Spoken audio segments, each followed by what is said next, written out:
नौसेना के 8 पूर्व अधिकारियों को मौत की सजा सुनाने वाले कतर ने अब इन्हें रिहा कर दिया है। इनमें से 7 पूर्व नौसैनिक सोमवार सुबह भारत लौट आए हैं। उन्होंने कहा कि अगर प्रधानमंत्री नरेंद्र मोदी इस मामले में दखल नहीं देते तो हम आज आपके सामने खड़े नहीं होते।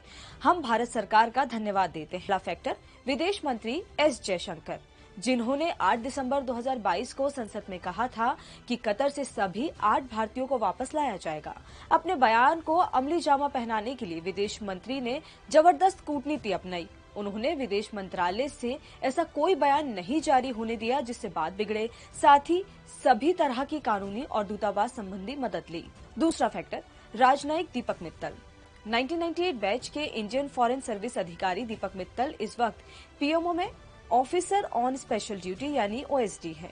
जब भारतीय पूर्व नौसैनिकों को गिरफ्तार किया गया था तब वो ही कतर में भारत के राजदूत थे। उनके कतर के कई बड़े अफसरों और नेताओं से अच्छे संबंध है। यही कारण था कि सरकार ने उन्हें इस मामले की जिम्मेदारी सौंपी थी। तीसरा फैक्टर एनएसए अजीत डोभाल, जिन्होंने इस केस में पर्दे के पीछे से भूमिका निभाई। डोभाल लगातार गोपनीय दौरे कर रहे थे, साथ ही कतर को ये समझाने में कामयाब रहे कि दोनों देशों की दोस्ती के लिए इस मामले का हल निकालना जरूरी है। माना जा रहा है कि उन्होंने कतर के अधिकारियों को भारत के एक्स ऑफिसर्स के साथ साथ दूसरे देशों के कुछ कैदियों को छोड़ने की सलाह दी, जिससे कतर सहमत हो गया और 8 भारतीयों के अलावा एक अमेरिकी और एक रूसी नागरिक की सजा माफ करके उन्हें स्वदेश भेजा गया।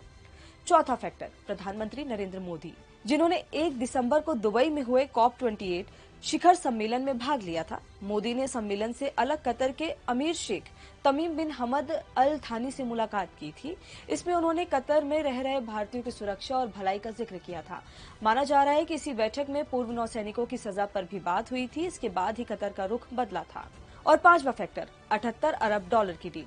पूर्व नौसैनिकों की रिहाई के पीछे कुछ दिन पहले गोवा में कतर और भारत के बीच हुई 78 अरब डॉलर की डील की अहम भूमिका मानी जा रही है। ये डील लिक्विफाइड नेचुरल गैस की खरीदी को लेकर है। भारत कतर की एलएनजी खरीदने वाला बड़ा क्लाइंट है। अगर कतर पूर्व नौसैनिकों की सजा पर अड़ा रहता तो ये डील खटाई में पड़ सकती थी। कतर ने ऐसा नहीं किया और पूर्व नौसैनिकों को छोड़ने में ही भलाई समझी।